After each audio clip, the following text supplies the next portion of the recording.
22 के बाद दो वर्ण क और फ को आधा हटा करके आगे जाने वाले भाग को आधा हटा के हमने आधा किया था। अब जो बचे हुए 8 गोल वर्ण थे उनको आधा करने के लिए हमने क्या किया है, इनके नीचे हल चिन्ह का या हलत का प्रयोग कर लिया है। अब आपके ध्यान में सवाल आ रहा है क्या कि सर एक वर्ण अभी और बचा पड़ा है। हाँ बिल्कुल मित्रों, मुझे याद है, एक वर्ण मुझे याद है, और वो कौन सा है, रे वर्ण। कौन सा है, रे वर्ण, जो खड़ी पाई का भी नहीं है और उसमें गोल वर्ण भी नहीं है। एकमात्र कौन सा वर्ण, रेवर्ण। रेवर्ण ऐसा है जो न तो खड़ी पाई का, ये रेवर्ण ऐसा है जिसमें खड़ी पाई भी नहीं हो रही और ये गोल वर्ण भी नहीं है।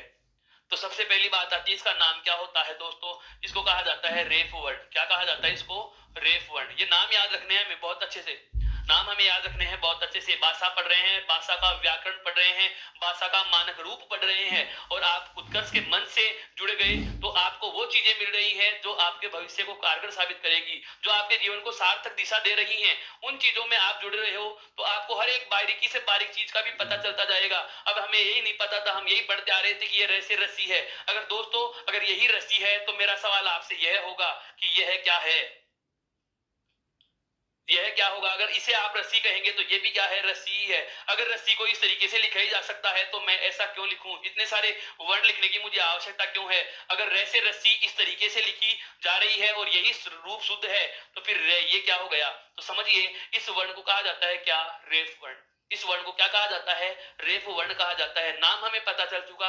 अब बात आती है कि सर इस रे को आधा कैसे लिखेंगे, इस रे वर्ण को आधा कैसे लिखेंगे।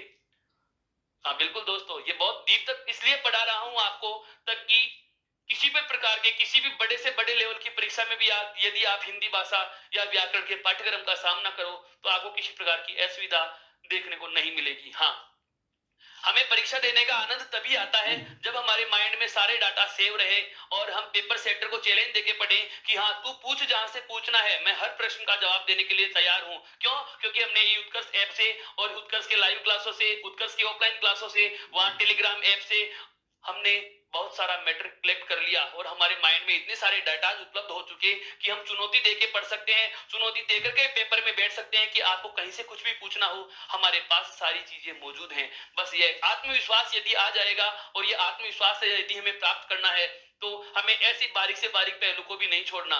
कई बार यही हो जाता है कि हम पढ़ के चले जाते हैं कुछ अलग तरीके से और पेपर आ जाता है कुछ अलग तरीके का। लेकिन यदि संपूर्ण पढ़ के गए तो तरीका फिर कैसा भी बनाए हम हर प्रश्न का जवाब देने के काबिल होते हैं, जवाब देने योग्य होते हैं। तो बात करते हैं रेफ वर्ण की। तो इसका हमें नाम पता चल चुका। अब बात आती है इसे आधा कैसे करना है। तो इसे आधा करने से पहले मैं आपको बता रहा हूं क्या कि हिंदी में इस रेफ वर्ण के 4 तरीके चला करते हैं। अर्थात हिंदी में इस रे वर्ण का प्रयोग हम 4 तरीकों से करते हैं। एक एक शब्द को बहुत गौर से सुनना मित्रों। हिंदी में इस रे वर्ण को हम 4 तरीकों से लिखा करते हैं, 4 प्रकारों से हम इसका प्रयोग करते हैं। और वो चारों तरीके, चारों प्रकार क्या हैं वो सुनना। देखो, आप एक चाहे तो नई हेडिंग भी इसकी डाल सकते हैं, क्या, रे वर्ण के रूप। क्या कह सकते हैं आप, या रेफ वर्ण के रूप, रे वर्ण के रूप। और रे वर्ण के जो रूप हैं उनमें पहला, यदि आप इस प्रकार से रे लिख रहे हो, यदि आप इस प्रकार से रे लिख रहे हो अर्थात इसके साथ किसी प्रकार का कोई हलंत चिन्ह नहीं लगाया तो समझना यह रे क्या होता है, पूर्ण होता है। पूर्ण का मतलब यहां पर मेरा है संदर्भ स्वर सहित से। यदि आपको कहीं भी इस प्रकार से रेवर्ण लिखा हुआ मिल गया, यदि आपको कहीं भी इस प्रकार से रेवर्ण लिखा हुआ मिल गया जिसके नीचे हलंत वगैरह या किसी प्रकार का और कोई चिन्ह नहीं लगा हुआ तो वो वाला रे हमेशा क्या होगा, पूर्ण होगा, स्वर सहित होगा। एक तरीका। दूसरा तरीका सुनना। खड़ी पाई के वर्ण कितने थे, 22 और 2 कै और फे, अर्थात कुल वर्ण कितने हैं, 24। खड़ी पाई के कुल वर्ण कितने हैं, 24। ये मैं इसलिए बता रहा हूं, शब्द शुद्धि अलग से कोई टॉपिक नहीं होता है, वास्तविकता यही होती है। शब्द शुद्धि अलग से कोई व्याकरण का टॉपिक नहीं है। व्याकरण के टॉपिक में शब्द शुद्धि में कौन सी चीज सीखने की होती है, आपने शब्दों के निर्माण में, शब्दों की उत्पत्ति में, शब्दों के अर्थ में, शब्दों की रचना में किस किस प्रकार की गलती कर बैठते हैं, हमारे सामने कौन कौन सी गलतियां हो जाती हैं, हम कौन कौन सी गलती कर लेते हैं, उनको सुधारने के लिए एक अलग से बिंदु पढ़ा जाता है, शब्द शुद्धि। बाकी कोई शब्द शुद्धि व्याकरणिक बिंदु थोड़ी ना है। शब्द शुद्धि तो इस शब्द से रिलेटेड जितने भी सारे बिंदु हैं जिसमें आपका संधि है, समास है, उपसर्ग है, प्रत्यय है, या इस प्रकार से किसी भी वर्ण को संयुक्त बनाना है, किसी शब्द को संयुक्त बनाना है, इस प्रकार के निर्माण में, इस प्रकार के शब्दों की संरचना में जो हमसे गलतियां हो जाती हैं, उनको सुधारने के लिए एक अलग से व्याकरण में भाग बना दिया कि शब्द शुद्धि के अंतर्गत शब्दों में होने वाली गलतियों को हम शुद्ध करेंगे। बाकी अलग से कोई व्याकरणिक बिंदु नहीं होता, शब्द शुद्धि के बिंदु यहीं से निकल निकल के आ रहे हैं। मैं आपको जैसे जैसे हम आगे बढ़ते चलेंगे आपको बताता भी चलूंगा कि इस प्रकार का प्रश्न कौन से बिंदु में कहां से पूछा जाता है। जैसे हम शब्द पढ़ेंगे, संधि पढ़ेंगे, तो संधि पढ़ते समय बहुत सारे उदाहरण ऐसे आएंगे जो संधि में नहीं आते, शब्द में आते हैं। एक उदाहरण दो छोटा सा आपको मित्रों, जैसे एक शब्द आता है आशीर्वाद, विसर्ग संधि का उदाहरण है आशीर्वाद। आशीर्वाद शब्द अधिकतर पेपरों में यदि पूछा जा रहा है आशीर्वाद शब्द से संबंधित प्रश्न, तो वह है तो वास्तव में विसर्ग संधि का उदाहरण। लेकिन विसर्ग संधि में इस प्रकार का न पूछ के इस आशीर्वाद शब्द को वह शुद्ध शब्दों में पूछता है। मतलब यह हुआ कि शब्द शुद्धि इस संधि में से, समास में से, उपसर्गों से और प्रत्ययों से ही बनती है। और एक रूप आपका बन रहा है कौन सा, कि शब्दों को संयुक्त बनाने का जो तरीका मैं आपको बता रहा हूं कि कौन से को आधा किस तरीके से लिखेंगे, तो शब्द शुद्धि यहां से निकल के ही आगे बढ़ती है। तो ध्यान रखना, सबसे पहले मैंने बात की क्या, कि यदि रे वर्ण को आप किसी प्रकार के कोई और संकेत के साथ नहीं लिख रहे, अगर इसी प्रकार से रे लिखा हुआ है और ऐसा रे जैसे हम लिखते हैं, किसी व्यक्ति का नाम हो सकता है रमन, किसी व्यक्ति का नाम है जैसे रमेश, तो इस रमन और रमेश में जो ये रेवर्ण लिखा हुआ है, ये रेवर्ण क्या है, स्वर सहित है, अर्थात ये पूरा लिखा हुआ है, यह आधा नहीं है। नंबर दो, दूसरा तरीका, यदि 24 वर्ण, 24 वर्ण उनकी बात कर रहा हूं जो खड़ी पाई वाले हैं, 24 वर्ण जो खड़ी पाई के होते हैं वो स्वयं तो हो आधे। बहुत गौर से सुनना, बहुत अच्छी बात बता रहा हूं, अलग बात बता रहा हूं, क्या कि वे 24 वर्ण जिनमें खड़ी पाई का प्रयोग हो रहा है, 24 वर्ण खड़ी पाई वाले कौन से हैं, 8 गोल वर्ण को छोड़ दो और एक रे वर्ण को छोड़ दो, तो 8 गोल और एक रेप वर्ण रे को छोड़ करके बचे हुए 33 में से 22 और दो 24 वर्ण जो बच रहे हैं उन्हें कहा जाता है खड़ी पाई के। आप लगातार इस चार्ट पे देख भी सकते हैं, जो वर्ण मैंने गोले में बंद कर रखे हैं, जो वर्ण मैंने इन गोलों में बंद कर रखे हैं, वो सारे के सारे वही वर्ण हैं, वो सारे के सारे वही व्यंजन वर्ण हैं जो खड़ी पाई की सहायता से लिखे जाते हैं। बिल्कुल मित्रों, आपको अलग से इन चीजों को लिपिबद्ध करने की आवश्यकता नहीं है, मैं बार बार बता रहा हूं, ये सब चीजें पीडीएफ के फॉर्मेट में आपको उत्कर्ष ऐप पर भी मिल जाएंगी, आप वहां से भी इन चीजों को प्राप्त कर सकते हैं पीडीएफ के फॉर्मेट में। बहुत अच्छा, हाँ बिल्कुल, सारी की सारी बातें और एक माइनर से महीन नियम भी मैंने अलग से लिखा है उसका, और अलग से उन नियमों का बहुत अच्छे से आपको एक पीडीएफ के फॉर्मेट में पूरे डाटा मिल जाएंगे। फिलहाल आप नियमित लगातार इसको देखें और समझें, कंसेप्ट को समझने की कोशिश करें कि थीम कह क्या रही है, टॉपिक कहना क्या चाह रहा है। समग्र बिंदुओं पर चर्चा करने की वजह यही है, समग्र बिंदुओं को बारीकी से पढ़ने की वजह यही है कि आपके जहन में किसी प्रकार का कोई सवाल रहे ही नहीं। बहुत सारी बातें मैं बहुत बार दोहरान कर रहा हूं, एक एक बात को मैं 5-5 6-6 बार बोल जाता हूं। यदि आप अलर्ट होकर के, एकाग्रचित होकर के लगातार सुनते रहेंगे तो लिखने की आवश्यकता ही नहीं होगी, आपके मस्तिष्क में वे पूरे के पूरे डाटा वैसे ही सेव हो सकते हैं। तो एकाग्रता के साथ देखते रहिए और लगातार चैनल को लाइक और शेयर करते रहें। अब आगे बढ़ते हैं हम। तो दूसरा तरीका जो आ रहा था, 24 वर्ण जो थे जो खड़ी पाई के हैं और स्वयं कैसे हैं आधे, समझना बात को ध्यान से। जैसे ये पै पतंग वाला पै वर्ण है, पै वर्ग का पहला वर्ण है पै, और ये पूरा लिखा हुआ है। अब मैं कहूं कि मेरे को इस पै को तो लिखना हो आधा, ये लो जी, खड़ी पाई का वर्ण है, खड़ी पाई हटा के आधा लिख दिया। पै वर्ण को मैंने कैसे लिख दिया, आधा। पै वर्ण था, पै वर्ण में हमें पता है कि खड़ी पाई का प्रयोग हो रहा है, और मैंने अभी अभी आपको बताया कि जिन वर्णों में खड़ी पाई का प्रयोग होता है, जिन वर्णों में खड़ी पाई का प्रयोग होता है उसे खड़ी पाई हटा के क्या कर सकते हैं, आधा कर सकते हैं। तो मेरा जो खड़ी पाई का वर्ण पै है, मैंने क्या किया, इस खड़ी पाई को हटा करके इसको क्या कर दिया, आधा कर दिया। खड़ी पाई को हटा के मैंने इसको क्या कर दिया, आधा कर दिया। अब मेरे को क्या करना है, इसके साथ रे वर्ण जोड़ना है, इसके साथ क्या करना है, रे वर्ण जोड़ना है जो पूरा है, रे वर्ण जोड़ना है जो कि क्या है, पूरा। तो क्या शब्द मैं इस प्रकार से लिख सकता हूं,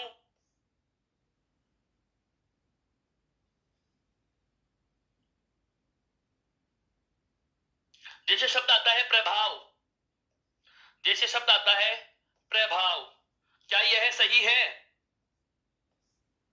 आप कहोगे सर हमने तो ऐसा कभी देखा ही नहीं। मेरा मतलब यह है कि खड़ी पाई का जो पैवर्ण है, इसमें मैंने खड़ी पाई हटा के आपको आधा करना बताया, तो क्या इसको खड़ी पाई हटा के आधा ऐसे लिख सकता हूं और उससे आगे मेरे को रे पूरा जोड़ना है तो जोड़ दिया, क्या ये सही है, या ऐसा कहीं आपने पढ़ा, नहीं, नहीं पढ़ा। समझो, देखो समझो, इस प्रकार से हम इसका प्रयोग करते भी नहीं है। इसका वास्तव में प्रयोग होता कैसे है वो सुनिए। यदि इन 24 वर्णों को 24 वर्ण कौन से हैं जिनमें खड़ी पाई का प्रयोग होता है? वे 24 वर्ण जिनमें खड़ी पाई का प्रयोग हो रहा है वो स्वयं तो हो कैसे आधे, और उसके साथ में रे कैसा जोड़ना हो, पूरा या स्वर सहित रे जोड़ना हो। तो इस रे को कैसे जोड़ा जाएगा? इस रे को जोड़ा जाता है जो खड़ी पाई होती है उसके नीचे ऐसे तिरछा लगाकर। समझ में आया मित्रों मैं क्या कहना चाह रहा हूं? रे वर्ण का दूसरा रूप हमारे सामने आ चुका है। क्या?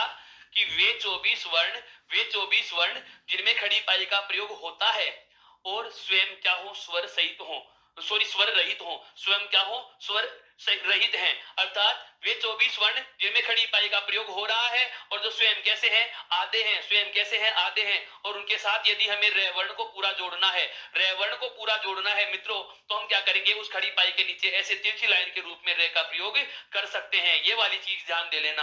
अब बात आती है, जैसे मैंने कहा था प्रकाश वाला शब्द अब समझना है। जैसे कहा क्या कि प्रकाश में मैंने कहा कि यह पे स्वयं तो था आधा और उसके साथ में रे क्या है, पूरा। तो इसको मैं क्या करूंगा, जब खड़ी पाई का स्वयं वर्ण आधा हो और उसके बाद में रे वर्ण पूरा जोड़ना है तो जो खड़ी पाई होती है उसके नीचे तिरछा लगा देंगे। अर्थात इस प्रकार से अगर आपको कहीं भी रे वर्ण लगा हुआ मिलता है जो तिरछी लाइन के रूप में नीचे लगा हुआ होता है तो यह वाला रे भी क्या होता है, पूरा या आधा, पूरा। इस रे को भी क्या कहेंगे, पूर्ण। क्या कहेंगे, पूर्ण वर्ण कहेंगे। क्या कहेंगे, पूर्ण वर्ण कहेंगे। समझना इसको।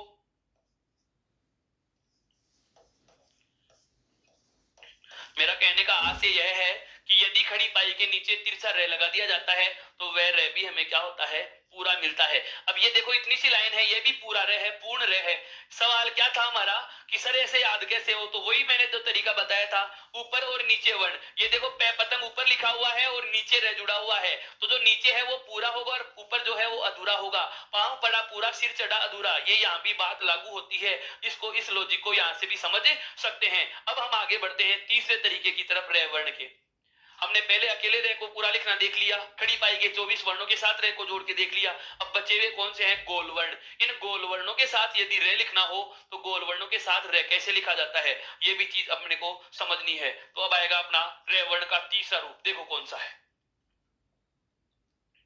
ये मान लीजिएगा कोई भी गोल वर्ण है, ये कोई भी गोल वर्ण है, उन 8 में से कोई भी गोल वर्ण है जिन्हें हम हलंत लगा के आधा करते हैं, जिन्हें हम हलंत लगा के क्या करते हैं, आधा। और इनके साथ हमें रे कैसा जोड़ना है, पूरा। इनके साथ रे वर्ण का योग कैसा करना है, पूरा करना है। वापस से सुनना, 24 जो खड़ी पाई के थे उनके साथ रे को जोड़ना है तो तिरछी लाइन के रूप में जोड़ दिया। बचे हुए कितने, 8। वे जो गोलवर्ण होते हैं 24 और 8 होते हैं 32। और उसके बाद में एक स्वयं कौन बचता है, रे। रे के साथ में भी रे को जोड़ के बताऊंगा। उसके पहले हमें ये ध्यान दे लेने की बात है क्या, कि जो गोलवर्ण होते हैं जो स्वयं आधे हो और गोलवर्ण आधा करना हो तो हम कैसे लिखेंगे, हलंत लगा के। अगर उसके साथ हमें पूरा रे जोड़ना हो तो जैसे उदाहरण दे रहा हूं, एक शब्द आता है जैसे ट्रक। एक शब्द आता है क्या, ट्रक। हमें मित्रों देखने को मिल रहा है, हम कई बार ये सोच लेते हैं, ब्रह्मवश ये समझ बैठते हैं कि यहाँ पर इस ट्रक में जो ये तिरछी लाइन के रूप में से नीचे जुड़ा हुआ है ये रे है, ये क्या है, रे। ये ऐसा समझ बैठते हैं, यह भी हमारा अनजानापन ही है। यहाँ पर ये तिरछी लाइनें जो जुड़ी हुई हैं ये एक ही चिन्ह नहीं है, यहाँ पर दो साइन लग रहे हैं, दो चिन्ह लगे हुए हैं। वो क्या है, दोनों समझना। यहाँ पर जो ये तिरछी लाइन लगी हुई है ये पहले वाली, ये तो लगा हुआ है हलंत, ये तो क्या लगा हुआ है, हल चिन्ह लगा हुआ है। समझना दोस्तों, ये क्यों लगा हुआ है, क्योंकि ये गोलवर्ण है। टे टमाटर यहाँ पर क्या है, गोलवर्ण। और गोलवर्ण को मेरे को आधा लिखना था तो इसके नीचे मैंने क्या लगा लिया, हलंत लगा लिया। मैं इधर लिख रहा हूं टे और इसको आधा करना है तो ये लो हलंत लगा दिया। ये मैंने क्या कर दिया, इसके नीचे हलंत लगा दिया। अब उसके बाद में मेरे को क्या करना था, इस गोलवर्ण के साथ में रे और जोड़ना है। तो रे जोड़ने का वही तरीका, नीचे तिरछी लाइन के रूप में जोड़ूंगा। ये लो जी, तिरछी लाइन के रूप में मेरे को रे जोड़ना पड़ रहा, मैंने जोड़ दिया। यहाँ पर क्या हुआ, जो यहाँ पर ये टेवर्ण था, टेवर्ण के नीचे ये तो लगा हुआ है हल चिन्ह। और ये वाली जो लाइन है, यह वाली जो लाइन है, आप जो काली शाही में गोले में देख रहे हैं, यह वाली जो लाइन है, यह लाइन रे वर्ण है। कौन सा वर्ण है, रे वर्ण। और मित्रों आपको आश्चर्य होगा, यह रे भी क्या होता है, पूर्ण। यह रे भी क्या होता है, पूर्ण। अर्थात यहाँ यह रे भी क्या लगा हुआ है, पूरा लगा हुआ है। इसमें भी ये तय क्या है, आधा। अब इतनी सारी बात याद नहीं करनी, ये तो मैंने आपको लॉजिक समझा दिया पूरा विस्तार से।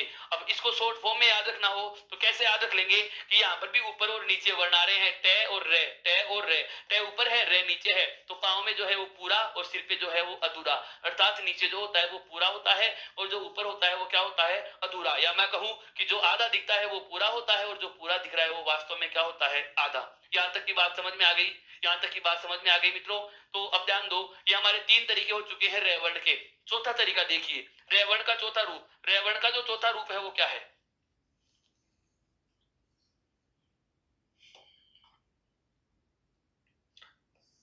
रेवर्ण स्वयं हो, और इस स्वयं रेवर्ण को आधा लिखना हो, स्वयं रेवर्ण को आधा लिखना हो, तो पहले एक बार मैं आपको बताऊं, हमने इसके पूरे पूरे के 3 तरीके देख लिए। हमने एक तो ऐसा लिख दिया, एक हमने लिखा खड़ी पाई के साथ तिरछी लाइन में, और एक हमने लिखा है गोल वर्ण के साथ, ये इस वाले फॉर्मेट में। 1, 2 और तीनों, ये तीनों के तीनों रे क्या है, पूर्ण। ये तीनों के तीनों रे वर्ण क्या है, पूर्ण है। या आप कह सकते हो इनमें से किसी भी प्रकार से रे लिख दिया जाए, ये तीनों क्या होंगे, स्वर सहित होंगे। क्या होंगे भाई, स्वर सहित होंगे। अब बात आती है क्या कि रेवर्ण को यदि हमें आधा लिखना है, यदि रेवर्ण को हमें आधा लिखना है, तो रेवर्ण को आधा लिखने के लिए हम किस प्रकार से लिखेंगे? तो ध्यान देना, इस रेवर्ण को आधा करने के लिए ये जो शिरोरेखा होती है इसके ऊपर लिखा जाता है ऐसे। रेवर्ण को यदि आधा किसी शब्द में लिखना हो तो जिस वर्ण से ठीक पहले इस रेवर्ण को आधा लिखना होता है, उसी वर्ण के ऊपर इसको लगा दिया जाता है ऐसे झंडी की तरह, जिसे कहा जाता है रेफ। क्या कहा जाता है, रेफ कहा जाता है। इसको रेफ में प्रयुक्त करते हैं। जैसे उदाहरण की बात करें, जैसे आता है कर्म, जैसे आता है सर्म, जैसे आता है गर्म। अर्थात इनका मतलब यह हुआ कि मैं वर्ण से पहले, मैं वर्ण से पहले हमें इस रेवर्ण का उच्चारण आधा करना है। अर्थात यहाँ पर देखा जाए तो कै भी पूर्ण लिखा हुआ है और रे क्या है, आधा, और मैं क्या है, पूरा। तो यदि कहीं भी आपको रेवर्ण को स्वर रहित लिखना हो तो वह लाइन के ऊपर रेफ में लिखा जाएगा। ये मैं आपको बार बार इसलिए बता रहा हूं क्योंकि हम इसका प्रयोग करने वाले हैं। एक तो विसर्ग संधि में जब ऋतु विसर्ग संधि आती है तो वहां पर व्यंजन के योग में इस रेवर्ण का प्रयोग हम रेफ में करेंगे। और एक जब हम गुण संधि पढ़ेंगे, स्वर संधि का जो तीसरा प्रकार, या मैं कह दूं कि स्वर संधि में जब ए के बाद में ई और उ और री के योग में पढ़ते हैं, तो जब ए या आ के बाद री के योग में जब अर का निर्माण होगा तो बनने वाले शब्द में रेवर्ण सदैव रेत में ही लिखा जाता है। तो हमें पता रहना चाहिए कि रेत में रे को कैसे लिखा जाता है। अब बात आती है सर याद कैसे होगा, तो समझिए, यह वाला रे भी पूरा है, यह वाला रे भी पूरा है, और यह वाला रे भी पूरा है। ये रे का पहला तरीका, ये रे का दूसरा तरीका, और यह रे का तीसरा तरीका, और ये रे का कौन सा तरीका आ गया, चौथा। इन चारों तरीकों में याद रखने की बात, या याद रखने के लिए कैसे समझे कि रे कहां पूरा है कहां आधा है, तो ये जो ऊपर लिखी हुई लाइन होती है इसको हमने क्या नाम दिया था मित्रों? हाँ बिल्कुल, क्या नाम दिया था? शिरोरेखा। क्या नाम दिया? शिरोरेखा। तो ध्यान दे लेना, इस शिरोरेखा के नीचे, ये भी इस शिरोरेखा के नीचे है, यह भी शिरोरेखा के नीचे है, और यह भी शिरोरेखा के नीचे है। तो इस शिरोरेखा से जो नीचे आ रहा है, चाहे वो किसी भी तरीके से लिखा जाए, वो रे क्या है, पूर्ण है। वो रे क्या है, पूर्ण है, स्वर सहित है, पूरा है। और इस शिरोरेखा के जो ऊपर लगा हुआ है वो रे क्या है, आधा। वह रे क्या है, आधा। शिरोरेखा के ऊपर जो लगा हुआ है वह रे क्या होगा, आधा होगा। यहां तक आप बात समझ चुके हैं बहुत अच्छे तरीके से। तो हमने अब तक क्या पढ़ लिया है, हमने अब तक क्या पढ़ लिया है कि रेवर्ण के रूप क्या होंगे, गोल वर्णों को आधा कैसे लिखा जाता है, खड़ी पाई वाले 22 वर्णों को खड़ी पाई हटा के आधा कर देंगे। खड़ी पाई के वे 2 वर्ण जो खड़ी पाई को लांग के आगे जा रहे थे उन्हें खड़ी पाई न हटाते हुए आगे जाने वाले भाग को आधा हटा के आधा लिखा जा सकता है। दोस्तों अब तक हम 2-3 चीजें चर्चा कर चुके हैं। अगर हम बात करें कौन कौन सी चीजों की चर्चा करी, तो आज का बिंदु जो आरंभ हुआ था वह कहां से हुआ था, साहित्य कोश। वह कहां से हुआ था, साहित्य कोश। वह शब्दकोश का उपयोग किस तरीके से करना है, और साहित्य कोश व शब्दकोश का उपयोग करने के लिए मैंने आपको सबसे पहले क्या बताया था कि वर्णों का या इस हिंदी की संपूर्ण वर्णमाला का शब्दकोश के अनुसार क्रम क्या होता है। तो स्वरों से पहले तो हमने केवल नई चीज क्या जोड़ी, अनुस्वार, अनुनासिक और विसर्ग, और संयुक्त अक्षरों को हमने कहा लिख दिया जिनके योग से बन रहे हैं उसके ठीक बाद में। उसके बाद में हमने जो तीसरी बात करी है क्या, कि जब हम शब्द बनाएंगे शब्दकोश के अनुसार शब्दों का वर्गीकरण करेंगे, शब्दकोश के अनुसार शब्दों का क्रम निर्धारण करेंगे, तो हमें व्यंजनों को आधा करने की आवश्यकता पड़ती है। तो कौन सा व्यंजन शब्द में किस तरीके से आधा लिखा जाता है उसका भी मैंने आपको 4 प्रकारों में या 4 नियमों में सारा का सारा ब्यौरा दिया। यहां तक की बात हो जाने के बाद अब आता है दूसरा प्रकार का प्रश्न। इसी टॉपिक में से एक प्रकार का प्रश्न तो अपने को पता चल चुका, कौन सा, कि यदि किसी भी वर्ण वर्ण का शब्दकोश में शब्दकोश के अनुसार क्रम पूछता है तो हमें ध्यान रखना है कि कौन सा वर्ण किस वर्ण से पहले और कौन सा वर्ण किस वर्ण के बाद लिखा जाता है, या मैं कहूं कि कौन से वर्ण के बाद में कौन सा वर्ण आता है और कौन से वर्ण के पहले कोई कौन सा वर्ण आता है। ये चीजें हमें याद रहनी चाहिए। अब आती है दूसरी बात या दूसरे प्रकार का प्रश्न जो मैंने आते ही आपसे चर्चा आरंभ करी थी, क्या कि मेरे पास 50 विद्यार्थियों की एक सूची है, हमारे पास 50 विद्यार्थियों के नाम हैं और 50 विद्यार्थियों के नाम आपको बता दिए गए। इन 50 विद्यार्थियों के नाम आपको दे दिए गए और कहा गया इनको एक क्रम के अनुसार या शब्दकोश के क्रम के अनुसार व्यवस्थित करके पुनः लिख दीजिए। तो आप किस तरीके से उन्हें उनका क्रम निर्धारण करोगे? यदि आपको हिंदी वर्णमाला के अनुसार उनका क्रम निर्धारण करना हो तो उस चीज को समझने के लिए देखो आगे बढ़ते हैं नए कंसेप्ट पे, नए तथ्य पे। समझिए शब्द क्वेश्चन कैसे आएगा, एक प्रश्न से मैं आरंभ करके इस चर्चा को समझाना चाहूंगा। जैसे मेरे पास मान लीजिएगा नाम है क्रम, क्रम, करम, ध्यान दो, कै आधा रे और मैं, कै आधा रे पूरा और मैं, कै रे पूरा और मैं। उसके बाद में जैसे मैं और लिखूं क्रमांक, जैसे मैं लिखूं क्रमांक, जैसे मैं लिखूं कर्मशील, सॉरी, जैसे मैं लिखूं क्रमशील। अब आपको कहा जाए कि जैसे ये 5 नाम आपको दे दिए गए, जैसे यह 5 नाम आपको दे दिए गए कर्मशील, क्रमांक, कर्म, क्रम और करम, इन पांचों के पांचों नामों में आपको कहा जाए कि आपकी एक कक्षा है या आपके पास एक लिस्ट है जिसमें इन पांचों नामों को साहित्य कोश के या शब्द कोश के क्रम के अनुसार लिखना होगा। तो मैं आपसे पूछना चाहूंगा मित्रों कि आप सबसे पहले कौन सा नाम लिखोगे? सबसे पहले कौन सा नाम लिखोगे? वापस से समझना मेरा सवाल क्या था। हमारे पास 5 शब्द दिए गए हैं, एक तो है कर्मशील, एक तो क्या दिया गया है कर्मशील, एक क्या दिया गया है क्रमांक, एक क्या दिया गया है क्रमांक, एक क्या दिया गया है कर्म, और एक क्या है कर्म, और एक क्या है कर्म, एक क्या है कर्म।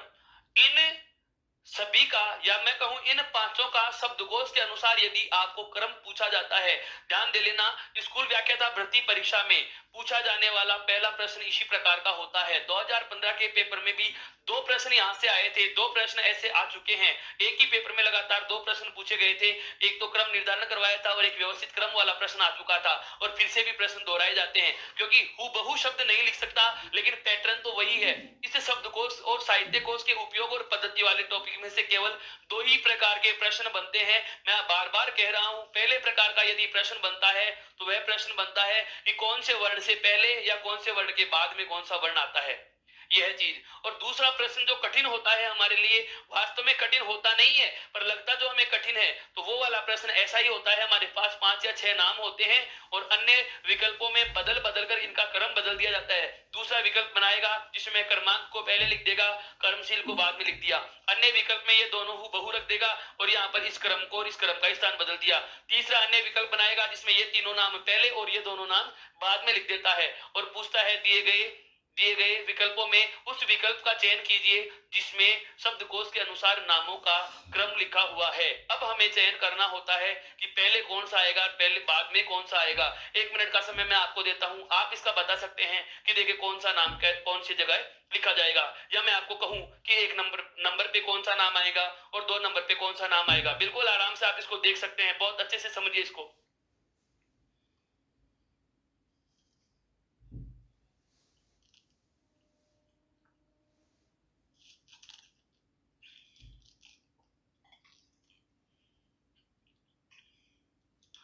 हाँ बिल्कुल, तुक्का लगाने की आवश्यकता नहीं है मित्रों, इसमें तुक्का लगाने की आवश्यकता नहीं है। अनुमान से आप इसको चुन भी नहीं सकते।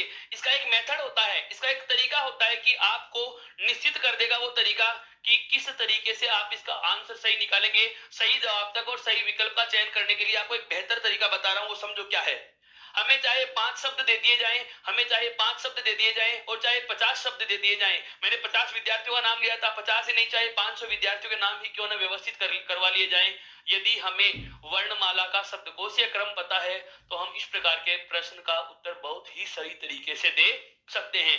जैसे इसी के साथ मैं और शब्द भी जोड़ दूं, जैसे मैं यहाँ पर एक नाम और जोड़ना चाहूंगा, जैसे यहाँ पर नाम आ जाए क्षय और एक नाम और लिख दिया जाए जैसे क्षत्रिय, या इधर लिख देते हैं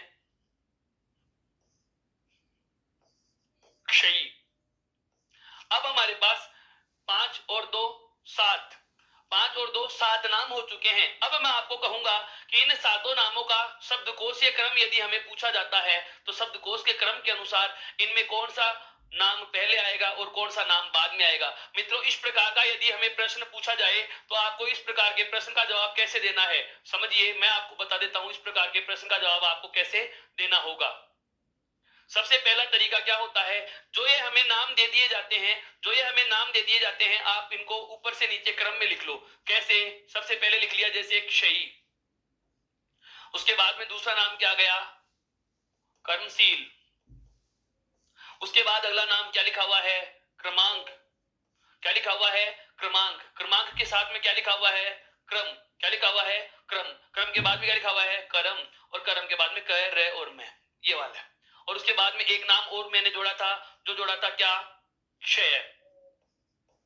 ये इस प्रकार से 7 नाम हमारे पास दिए हुए हैं।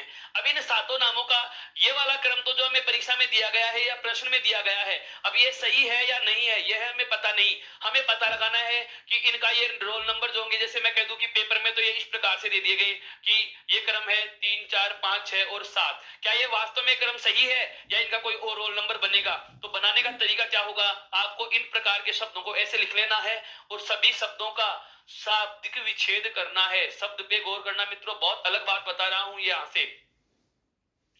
जब आपको इस प्रकार से कोई भी शब्द दे दिए जाएं, चाहे 2 दिए जाएं चाहे 4 दिए जाएं, अधिकतर विकल्पों में 4 या 5 शब्द से ज्यादा नहीं देता, क्योंकि पेपर की जो एक परीक्षा के पैटर्न के अनुसार जो निर्धारित समय सीमा होती है, उसी समय सीमा के अनुसार एक प्रश्न का जवाब दिया जा सके, उससे ज्यादा डीप के मेथड का क्वेश्चन बनता भी नहीं है। अगर इसमें नाम 50 दे दिए जाएं तो आप 20 मिनट तक एक ही प्रश्न को सोल्व करते रहोगे, जो अन्य प्रश्नों के समय को प्रभावित कर देता है, जो कि अन्य प्रश्नों के समय को क्या कर देता है, प्रभावित कर देता है। अतः हमारे पास जैसे 4 नाम आ गए, 5 नाम आ गए, 6 आ गए, 7 जैसे हमने यहाँ पर 7 नाम ले लिए हैं। अब इन सातों नामों को हमें व्यवस्थित कैसे करना है, तो उसके एक चरण है। सबसे पहले क्या करोगे, जैसे आपको ये नाम दे दिए जाते हैं, जैसे आपको ये सारे नाम दे दिए गए, क्या क्या, क्षयी, क्रमशील, क्रमांक, क्रम और क्षय, क्षयी, क्रमशील, क्रमांक, क्रम और क्षय। तो आपको क्या करना होगा, सबसे पहले इन नामों को ऊपर से नीचे के क्रम में जैसा दिया गया है एज इट इज लिख दो। उसके बाद में क्या करना है, आपको एक एक शब्द को, उसके बाद में क्या करना है, आपको एक एक शब्द का शाब्दिक विच्छेद करना है। एक होता है संधि विच्छेद और एक होता है शाब्दिक विच्छेद। शाब्दिक विच्छेद का मतलब यह हुआ कि चाहे वह संधि पद ही क्यों ना हो, जैसे यहाँ पर एक क्रमांक शब्द है, ये संधि का उदाहरण है, इसका संधि विच्छेद होता है क्रम प्लस अंक। क्या होता है, क्रम योग अंक। दीर्घ स्वर संधि का उदाहरण है स्वर संधि का, लेकिन यहाँ पर आपको संधि विच्छेद नहीं करना, शाब्दिक विच्छेद करना है। अर्थात मेरा कहने का आशय यह है कि जो हमें शब्द दिए जा रहे हैं उन्हें हम स्वर और व्यंजन अलग अलग करके लिख देंगे। स्वर और व्यंजनों को क्या कर देंगे, अलग अलग लिख देंगे, या मैं सरल शब्दों में कहना चाहूं कि इस शब्द को पूरा तोड़कर लिख देंगे। समझ रहे हैं आप मेरी बात को, इस शब्द को आप पूरा तोड़ करके लिख देंगे, प्रत्येक वर्ण को, स्वर और व्यंजन को अलग अलग लिख देंगे। जैसे हम करते हैं आरंभ, क्षय, अपने को पता है क्षय एक संयुक्त अक्षर होता है और इसका सही टुकड़ा क्या होता है, क के बाद में षटकोण वाला श और उसके बाद में य या ए। क्षय में ए जुड़ा हुआ है तो यहाँ पर ए, उसके बाद में जुड़ा हुआ है ये, और ये में किसकी मात्रा है भाई, दीर्घ ई। वापस से समझना इस चीज को, ये मैंने भी छेद कैसे कर दिया। क्षय में अपने को मोटे मोटे हमें क्या दिख रहे हैं, 2 वर्ण दिख रहे हैं। एक तो क्या दिख रहा है, क्षय, और एक मात्रा लगी हुई है ये के ऊपर बड़ी ही की। हमने क्या किया, इस सबसे पहले तो इस क्षय का मैंने क्या किया, विच्छेद किया। शाब्दिक विच्छेद में देखो संयुक्त अक्षर है तो संयुक्त अक्षर में क से और जुड़ा हुआ स्वर कौन सा है, ए। ये हो गया किसका विभाजन, क्षय का विभाजन। ये किसका विभाजन हो गया, क्षय का विभाजन। उसके बाद में मैंने क्या किया है, ये और इसमें जुड़ा हुआ दीर्घ स्वर लिख दिया, अर्थात ये वाला ये का विभाजन किया है मैंने। किसका विभाजन किया, ये का विभाजन किया। ऐसे ही आप प्रत्येक शब्द को तोड़ सकते हैं, ऐसे आप प्रत्येक शब्द को तोड़ सकते हैं। जैसे हम बात करें कर्मशील की, कर्मशील में देखो क को हलन करोगे तो क में जुड़ा हुआ ए बाहर आ जाएगा। उसके बाद में क्या लिखा हुआ है, क और ये ऊपर वाला रहे, आधा है या पूरा। अभी मैंने आपको इसी चीज इसीलिए बताई है कि आपको पता रहे कि कौन सा वर्ण कहां लिखा गया है तो किस तरीके का है। यदि लाइन के ऊपर रे लिखा हुआ है तो वह सदैव क्या होता है, स्वर रहित होता है, और लाइन से नीचे जो रे आता है वो क्या होता है, स्वर सहित होता है। अर्थात यह रेप का जो वर्ण है यह क्या है, आधा। तो हम क्या बोलेंगे, क में जुड़ा हुआ ए के बाद में रे आधा, रे के बाद में लिखा हुआ है मैं में क्या जुड़ा हुआ है, ए स्वर, ए के बाद में क्या है, तालव्य सकार, तालव्य सकार में जुड़ी हुई है दीर्घ ई, और उसके बाद में जुड़ा हुआ है ले, और ले में भी क्या जुड़ा हुआ है ए। अर्थात मित्रों मैंने क्या कर लिया है, इस पूरे शब्द का शाब्दिक विच्छेद कर दिया है। इस पूरे शब्द में जुड़े हुए व्यंजनों को और स्वरों को बाहर निकाल दिया, अलग अलग लिख दिया है। उसके बाद में आगे देखो क्रमांक में, यहाँ पर ये संधि का उदाहरण है। मैं बार बार कह रहा हूं, चाहे कोई भी संधि का उदाहरण आए, चाहे संधि विच्छेद होता ही क्यों ना हो, लेकिन हमें विच्छेद नहीं करना। यदि संधि का विच्छेद कर दिया तो आपके शब्दकोश का जो क्रम है वह प्रभावित हो जाएगा। जैसे इतिहास में ई आता है और ऐतिहासिक में ए आता है, यदि आप उसका प्रत्यय तोड़ के लिखोगे तो क्रम आपको परेशान कर देगा। तो इस प्रकार के शब्दों से या इस प्रकार के विच्छेद से हमें बचना है। ये याद रखने की ही बात है कि संधि विच्छेद नहीं करना। शब्दकोश के अनुसार या साहित्य कोश के अनुसार यदि हमें शब्दों का क्रम निर्धारण करना है तो शब्दों का शाब्दिक विच्छेद करना है, संधि विच्छेद नहीं करना। यह बात बहुत ज्यादा अच्छे तरीके से अपने दिमाग में याद रखनी। क्या कि शब्दकोश के अनुसार शब्दों का क्रम निर्धारण करते समय, शब्दकोश के अनुसार शब्दों का क्रम निर्धारण करते समय हमें किसी भी शब्द का संधि विच्छेद नहीं करना है, हमें उनका शाब्दिक विच्छेद करना है। और जैसे क्रमांक का शाब्दिक विच्छेद क्या होता है, देखो क खड़ी पाई का वर्ण है और इसके नीचे रे जुड़ा हुआ है, तो हमें पता चल गया कि यहाँ पर क तो क्या है भाई आधा, इसमें क तो क्या है आधा, यहाँ पर क तो क्या लिखा हुआ है आधा, तो क को आधा लिख दिया। उसके बाद में रे क्या जुड़ा हुआ है पूरा, तो रे को लंद करेंगे तो रे में क्या जुड़ा हुआ है पूरा। ये वाला जो टुकड़ा है क, उसके बाद में रे और ए, ये इसका टुकड़ा हो गया क्रय का। इसमें क तो क्या है भाई आधा। उसके बाद में नीचे जो रे जुड़ा हुआ है, हमने अभी अभी पढ़ा है कि नीचे जो रे होता है वो क्या होता है पूरा, लेकिन इस रे को हलंत कर दिया तो रे में जुड़ा हुआ ए बाहर आ जाएगा। उसके बाद में क्या लिखा हुआ है मैं, उसके बाद में क्या जुड़ा हुआ है मैं में क्या जुड़ा हुआ है आ के ऊपर क्या लगा हुआ है अनुस्वार, आ के ऊपर क्या लगा हुआ है अनुस्वार। उसके बाद में क्या जुड़ा हुआ है क, और क में क्या जुड़ा हुआ है ए। फिर आगे वाले शब्द का देखेंगे, क का विच्छेद होता है, क में क्या जुड़ा हुआ है ए के बाद में क्या लिखा हुआ है रे के बाद में क्या लिखा हुआ है मैं, और मैं में क्या जुड़ा हुआ है ए। उसके बाद देखो इस क्रम में ये वाला के आधा, उसके बाद में रे को आधा करेंगे तो रे में जुड़ा हुआ ए बाहर आ जाएगा। फिर आगे जुड़ा हुआ है मैं, और मैं में क्या जुड़ा हुआ है ए। ऐसे ही इस क्रम में देखो के और के में क्या जुड़ा हुआ है ए, उसके बाद में रे में क्या जुड़ा हुआ है ए, और उसके बाद में क्या लिखा हुआ है मैं, और मैं में भी क्या जुड़ा हुआ है ए। मित्रों बहुत अलग तरीके से समझा रहा हूँ, ये बहुत सरल बना रहा हूँ इस बिंदु को। बहुत अच्छा टॉपिक है, मैथ्स की तरह है, टेक्निकली चीज है, आपको इसमें तो जोड़ना तोड़ना है। जैसे आप रीजनिंग में, तर्क शक्ति में, गणित में, संख्या पद्धति में जोड़ बाकी भाग गुणा कर से, ठीक उसी प्रकार से ये वाला काम करना है। शब्द को पूरा खोल दीजिएगा, शब्द का स्वर और व्यंजन उस क्रम में ही तोड़ो। ऐसे नहीं कि पहले स्वरों को अलग लिख दिया उसके बाद व्यंजनों को लिखो, ऐसा नहीं। जिस क्रम में आप उनको पढ़ रहे हैं उसी क्रम में तोड़ते जाओ। जैसे क्रम को हम कैसे पढ़ते हैं, क र मैं, क में क्या जुड़ा हुआ है ए लिख दिया। उसके बाद रे में क्या जुड़ा हुआ है, रे को आधा करके रे में जुड़ा हुआ ए लिख दिया। उसके बाद मैं में क्या जुड़ा हुआ है, मैं को आधा करके मैं में जुड़ा हुआ लिख दिया। आगे देखो क्या लिखा हुआ है क्षय, क्षय का विभाजन क्या होता है क के बाद मूर्धन्य से, मूर्धन्य से में भी क्या जुड़ा हुआ है यहाँ पर ए। उसके बाद में क्या जुड़ा हुआ है ये, और ये में भी क्या जुड़ा हुआ है ए। ये हमने क्या कर लिया, इन सातों शब्दों का शाब्दिक विच्छेद हमने क्या किया है, सात के सात शब्दों का क्या कर लिया है, शाब्दिक विच्छेद कर लिया है। शाब्दिक विच्छेद हमने कर लिया है। देखो ये तो हो गया क्षयी का, ये तो किसका हो गया क्षयी का। उसके बाद में अगला शब्द हमारे पास कौन सा आया था, कर्मशील। हमारे पास कौन सा आया था कर्मशील। कर्मशील के बाद में हमारा शब्द कौन सा था क्रमांक, कौन सा था क्रमांक। क्रमांक के बाद में अगला हमारा जो शब्द आया वो कौन सा आया कर्म, क्या आया कर्म। उसके बाद में हमारा जो अगला शब्द आया वो क्या आया कर्म, क्या आया कर्म। और अंतिम जो हमारे पास दो शब्द आ रहे हैं उसमें एक तो कर्म है और एक क्या है आपका क्षय, एक क्या है क्षय। इन सभी शब्दों का हमने क्या कर लिया है, शाब्दिक विच्छेद कर लिया है। अब हम इनका क्या करेंगे, शब्दकोश या साहित्य कोश के अनुसार क्रम निर्धारण करेंगे कि कौन सा पहले लिखा जाएगा और कौन सा बाद में लिखा जाएगा। ध्यान दे लेना, आरंभ से हम इन शब्दों को, जो समान वर्ण है, समान वर्ण से हमें पता नहीं चल पाता। यदि पहले वर्ण समान हो, प्रथम वर्ण समान हो, तो हम इनका क्रम निर्धारण नहीं कर सकते, क्योंकि हमें पता है अब क का तो जो स्थान है सभी में एक ही होगा।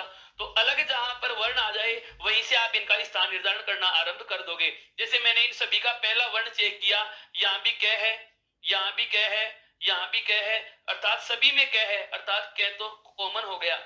जहां पर समान है या कॉमन है वहां से आपको जवाब नहीं मिलेगा। उसके बाद में मैं इन सभी शब्दों के दूसरे वर्ण पे आ रहा हूं और दूसरे वर्ण पर आते ही मुझे जवाब मिलना आरंभ हो गए। आप बताइए शब्दकोश के अनुसार, शब्दकोश के अनुसार पहले क्या लिखा जाता है, मूर्धन्य से ए या रे। यहाँ पर देखो हमें 3 प्रकार के वर्ण मिल रहे हैं। एक तो हमें मिल रहा है मूर्धन्य स ऊपर और नीचे, पहले में और अंतिम में। उसके बाद में देखो दूसरे, चौथे और छठे में हमें क्या मिल रहा है, ए। और यहाँ पर तीसरे और पांचवें में क्या मिल रहा है, रे वर्ण मिल रहा है। अब आप बताएं मित्रों मुझे कि शब्दकोश के या साहित्य कोश के क्रम के अनुसार सबसे पहले वर्ण इनमें से कौन सा आएगा। मैं इधर आपको ये तीनों वर्ण जो अलग लिख रहे हैं उनको लिख देता हूं। देखो एक तो हमें मिल रहा है ए, एक हमें मिल रहा है रे और एक हमें मिल रहा है मूर्धन्य से। बताओ इन तीनों में पहले कौन आता है। तो आपका जवाब होगा कि सर पहले ए आएगा। पहले क्या आएगा, ए। अब हमें पता चल चुका कि ए नाम वाला पहले आएगा। इसका मतलब या तो कर्मशील या कर्म या फिर कर्म, इन तीनों में से कोई एक पहले होगा। अब एक पहले कौन होगा, क्योंकि यहाँ भी तीनों में ए मिल गया ना, तो हम क्या करेंगे इसके ठीक आगे वाले पे जाएंगे। जैसे ही इसके आगे गए तो हमें क्या मिला, रे। इसके आगे जाते ही हमें यहाँ पर फिर से क्या मिल गया, रे मिल रहा है। देखो यहाँ पर मित्रों ये रे मिल गया, और यहाँ पर भी हमें क्या मिल गया, रे। यहाँ पर भी हमें क्या मिल गया, रे। और यहाँ पर भी हमें क्या मिल गया, रे। जहां तक कॉमन आते जा रहे हैं आगे बढ़ते चलेंगे, जहां तक कॉमन आते जा रहे हैं आगे बढ़ते चलेंगे। आगे वाले वर्ड में यहाँ देखो यहाँ पर क्या आ रहा है, मैं। यहां पर भी क्या आ गया, मैं। यहां पर भी क्या आ गया, मैं। और यहां पर भी क्या आ गया, ए। अब हमें पता चल चुका होगा। अब आप समझ गए होंगे कि इनमें दो वर्ण आ गए, एक तो आ गया स्वर रहित मैं और एक आ गया ए। अब आप बताओ मित्रों पहले कौन सा आना चाहिए, मैं आना चाहिए या स्वर ए आना चाहिए। बिल्कुल सही, पहले क्या आना चाहिए, ए। अर्थात जिसमें ए लिखा हुआ है, जिसमें ए लिखा हुआ है आगे वाला वर्ण यह वाला, यह रोल नंबर 1 होगा। यह क्या होगा, 1 नंबर पे लिखा जाएगा। हाँ बिल्कुल, बहुत टाइम लगाने वाला प्रश्न है मित्रों, लेकिन ऐसे प्रश्न यदि सब कुछ जानने के बावजूद, बाकी इसमें याद करने का रटने का कुछ भी नहीं है, बस थोड़ा सा समय लगाना पड़ता है। अगर आप इस प्रकार के प्रश्न को शीघ्रता से हल करना चाहोगे तो बार बार ऐसे प्रश्नों को हमें अभ्यास में लाना होता है। इसमें रटने वाली कोई थ्योरी है ही नहीं, कोई नियम याद करने की आवश्यकता नहीं है। हमें सिर्फ एक पैटर्न का पता होना चाहिए, हमें एक तरीके का पता होना चाहिए कि हम इनको कैसे लिखेंगे। क्या किया मैंने, सबसे पहले इन शब्दों को ऊपर से नीचे लिख दिया, जिस क्रम में लिखे हुए थे लिख दिया। मुझे नहीं पता ये व्यवस्थित है या नहीं है, व्यवस्थित नहीं है, पता चल चुका। मैं देखो यहाँ पर जो प्रश्न में दिया गया शब्द था छठे नंबर पे, वास्तव में आना कौन से पे चाहिए था, पहले नंबर पे। तो ये क्रम से लिखा हुआ नहीं है। फिर मैंने इनको क्रम से व्यवस्थित करने हेतु क्या किया है, इनका शब्दकोश या साहित्य कोश के अनुसार इनका क्रम सेट करना चाहा। तो सबसे पहले हमने क्या किया, इनका शाब्दिक विच्छेद किया है, न कि संधि विच्छेद किया। हमें क्या किया, इसका शाब्दिक विच्छेद कर दिया। शाब्दिक विच्छेद का मतलब इनमें जुड़े हुए स्वर और व्यंजनों को अलग अलग लिख दिया है। और उसके बाद जहां तक कॉमन आते जा रहे हैं उनको हटाते जाएंगे। जहां से कॉमन आना बंद होता है वहीं से हमारे प्रश्नों का जवाब आना आरंभ हो जाएगा। तो हमें पता चल गया कि सबसे पहले तो हमने किसको लिखा है, कर्म को। अब जिसका हमें स्थान पता चल जाए उसको आप हटा सकते हो, क्योंकि इसको तो हमने रोल नंबर दे दिए, तो ये तो हमारी लिस्ट में से हट गया। अब हमें नंबर कितने विद्यार्थियों को और देने हैं, 5 को। कितनों को और देने हैं, 5 को। तरीका वही है। अब देखो इन दो में से कोई पहले आएगा, दो और बचे हुए हैं ना, तो इन दो को जैसे हम जांचना आरंभ करेंगे, जैसे इन दोनों को जांचना आरंभ करेंगे तो देखो कै वर्ण समान दोनों में है, ए वर्ण समान दोनों में है, रे वर्ण समान दोनों में है और मैं वर्ण समान दोनों में है। और उसके बाद में आगे वाला वर्ण ए भी दोनों में है। यहाँ पर आगे वाला वर्ण ए भी दोनों में है। अब मित्रों यह वाला शब्द तो पूरा हो गया, लेकिन ये और चलता रहा। इसका मतलब इसका स्थान कहाँ आएगा, पहले, क्योंकि ये बड़ा है और ये छोटा था, इसलिए इसका स्थान कितने नंबर पे आ जाएगा, 2 पे। और बचा हुआ कितने नंबर पे चला जाएगा, 3 पे। यहां तक की बात समझ में आई या नहीं। मेरा कहने का मतलब यह है, शब्द जो देगा वो इसी प्रकार के देगा जहां पर आपको पहले वर्ण से तो जवाब का पता ही नहीं चलेगा। जैसे मान लीजिएगा ये पहली वाली लाइन में मिटा दूं, जैसे ये पहली वाली लाइन में आपको यहां से मिटा दूं, जैसे सभी में एक है ही नहीं, तो आप यहां से आरंभ करोगे तो यहां से क्रम निर्धारण आरंभ हो जाएगा। क्यों, श ए रे ये अलग अलग वर्ण आ रहे हैं, तो पेपर बनाने वाला इतना सरल तो प्रश्न देगा नहीं कि आप पहले वर्ण को पढ़ते आप आंसर टिक कर जाओ। वो ऐसे ही प्रश्न देगा कि आपको पूरे शब्द विच्छेद में से आंसर चुनना पड़े। जैसे कैसा मान दे दिया, उसके बाद में अंतर दिया, ए के 3 आ गए, तो इसका मतलब यहां से भी उत्तर नहीं चुन पाए क्योंकि 3 विकल्प हो गए। फिर उसके बाद में आगे बढ़े तो हमें सभी में रे मिल गया, इसका मतलब यहां से भी जवाब नहीं चुन पाए। उसके बाद हम सभी में आगे बढ़ना आरंभ करें तो यहाँ पर 2 में मैं मिला और 1 में ए मिला। 1 में ए मिलते ही हमने रोल नंबर 1 दे दिया, जिसको 1 नंबर दिया उसको हटा दिया। फिर हमें पता चला कि दोनों में मैं कॉमन है, दोनों में ए भी कॉमन है। अब उसके बाद में यहाँ पर ए के बाद कोई वर्ण नहीं आ रहे, अर्थात ये शब्द छोटा था पूरा हो गया। तो जो छोटा है या पूरा हो जाता है उसको हमने 2 नंबर दे दिया, उनमें पहले लिखा जाएगा।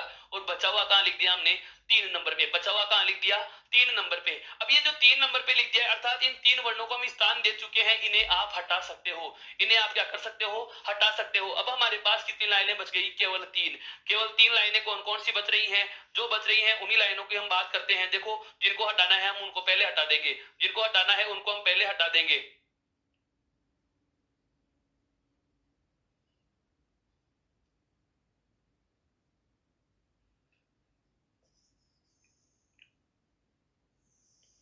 एक लाइन तो ये हट जाएगी, दूसरी लाइन हमने ये भी हटा दी और तीसरी लाइन कर्मशील को भी हमने स्थान दे दिया है। जिन वर्णों को हम स्थान दे चुके उन्हें हम क्या कर देंगे हटा देंगे। अब हमारे पास केवल कितने नाम बच गए 4 नाम बच गए दोस्तों। अब हमारे पास कितने नाम बचे हुए हैं केवल 4 नाम बचे हुए हैं। कौन कौन से, एक तो क्षयी, एक बचा हुआ है आपका क्रमांक, एक बचा हुआ है कर्म और एक बचा हुआ है क्या क्षय, एक क्या बचा हुआ है क्षय। तो अब ध्यान देने वाली बात है क्या, देखो एक बार वापस से,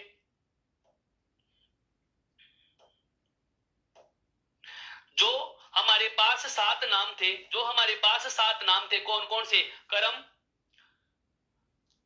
कर्म और कर्मशील। इनको हम लिख भी सकते हैं अलग तरीके से, जैसे एक नंबर पे तो सबसे पहले कौन आया कर्म, कर्म के बाद नंबर 2 पे किसको दिया कर्म को, उसके बाद में कौन आएगा कर्मशील, उसके बाद में कौन आएगा कर्मशील। यहां तक तो कोई समस्या नहीं है, यहां तक तो कोई समस्या नहीं है। अब हमारे पास ध्यान देने वाली बात है, देखो ये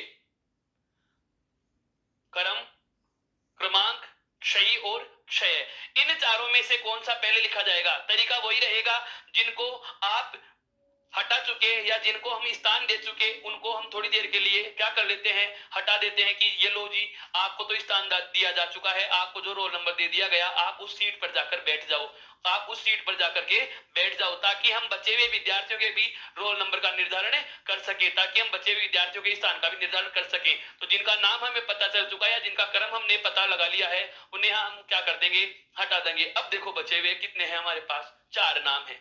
वही वाला तरीका, जो पहला कॉमन है तो कॉमन है तो कॉमन से आंसर नहीं निकल सकता। इन चारों में पहला वर्ण क्या आ रहा है कै, कॉमन आ रहा है। दूसरे पे चलो, यहाँ पर मूर्धन्य से और यहाँ पर रे, यहाँ पर भी रे और यहाँ पर क्या है मूर्धन्य से। अब मूर्धन्य से के भी 2 वर्ण हैं और मूर्धन्य रे के भी 2 वर्ग हैं। अब इन दोनों में भी 2-2 कॉमन हो गए। अब हमें पता चल चुका कि रे और से में पहले क्या लिखा जाता है, बिल्कुल पहले क्या लिखा जाता है रेवर्ण लिखा जाता है। तो यहाँ पर रेवर्ण वाले वर्ग जो आएंगे वो पहले आएंगे।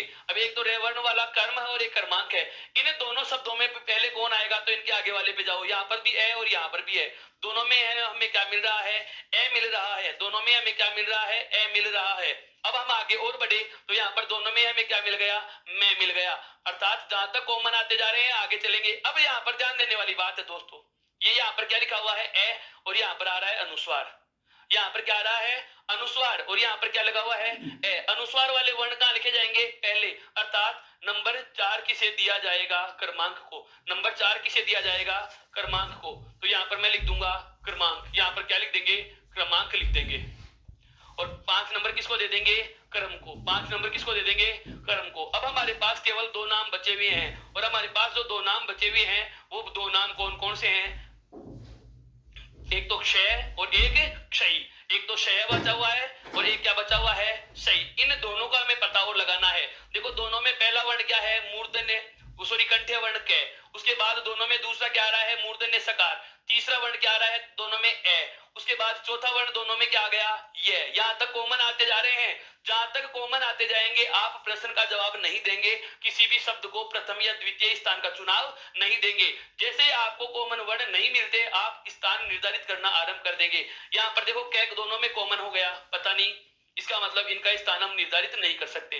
उसके बाद दोनों में मूर्धन्य सकार भी कॉमन है, नहीं कर सकते। तीसरा वर्ण दोनों में ए आ रहा है, इसका मतलब यहाँ से भी पता नहीं चला। चौथा वर्ण दोनों में ये आ गया, यहाँ से भी पता नहीं चला। अंतिम वर्ण देखिए यहाँ पर दीर्घ ई है और यहाँ पर ए है। अब हमें पता चल चुका कि इन दोनों में पहले कौन सा एक आएगा, तो इन दोनों में पहले कौन सा आता है ए, अर्थात आपका 6 नंबर पे कौन सा वर्ण लिखा जाएगा क्षय लिखा जाएगा। क्या लिखा जाएगा क्षय, और बचा हुआ 7वां कौन सा हो जाएगा क्षयी। क्या हो जाएगा? क्षयी। कहने का मतलब यह है मित्रों कि हमें चाहे कितने भी नाम दे दिए जाएं, सबसे बढ़िया तरीका इस प्रश्न को हल करने का क्या होगा कि हमें जितने भी नाम दिए जाते हैं, उन नामों का हमें क्या करना होगा? शाब्दिक विच्छेद करना होगा। शाब्दिक विच्छेद करने के बाद वापस से बहुत सीक्वेंस से बोल रहा हूं, बहुत धीरे धीरे इस क्रम को समझना। सबसे पहले तो क्या करना है, ऊपर से नीचे उनको लिख देंगे। उसके बाद में नंबर 2 पे हमने क्या किया, उनका शाब्दिक विच्छेद करेंगे। उनका क्या करेंगे? हम शाब्दिक विच्छेद करेंगे। उनका हम क्या करेंगे? शाब्दिक विच्छेद करेंगे। शाब्दिक विच्छेद का मतलब यह हुआ कि हम उनका स्वर और व्यंजनों को अलग अलग लिख देंगे। स्वर और व्यंजन जो भी हमें दिए जाते हैं उन्हें अलग अलग लिख देंगे, तोड़कर लिख देंगे। स्वर और व्यंजन अलग करने के बाद हम आरंभ करेंगे स्थान निर्धारण करना। जो जो कॉमन आते जाएंगे वहां से आप स्थान का पता नहीं लगा सकते। जैसे ही आपको अलग वर्ण या क्रम भंग करता हुआ वर्ण मिल जाए, वहीं से आप देखना कि पहले कौन सा वर्ण आता है और बाद में कौन सा वर्ण आता है। जैसे दो वर्ण या दो वर्ग या दो नाम ऐसे मिल जाए जिनमें आपको नामों का अंतर तो पता चल चुका, लेकिन उनके वर्ण समान आ जाए, तो उन्हीं दोनों नामों में आप आगे वाले वर्णों पे चलते जाना, क्रम से आगे वाले वर्णों पे चलते जाना। जैसे ही आपको अलग वर्ण मिले या नाम खत्म हो जाए, मतलब नाम छोटा रह जाए या शब्द समाप्त हो जाए, तो उसको आप प्रथम स्थान दे सकते हो। जैसे ऐसे शब्द का हमने सामना किया भी है। मैं एक बार वापस से बताना चाहूंगा इन सारी चीजों को कि दूसरे उदाहरण से इसको समझे। एक बार ये वाली चीज हमें पता चल चुकी कि पहले कौन आया था? कर्म। उसके बाद में क्या आएगा? कर्म। उसके बाद में क्या आएगा? क्रमांक, क्रमशील। उसके बाद में क्रमांक, फिर क्रम, और अंत में क्या आ गए हैं? क्षय और क्षयी। अब आगे बढ़ो, देखो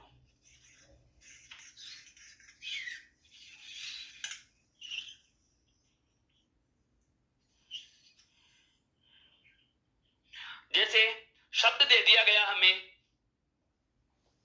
पर्व, शब्द दे दिया हमें प्रकाश, शब्द दे दिया हमें प्रकर्म, शब्द दे दिया हमें प्रवणता।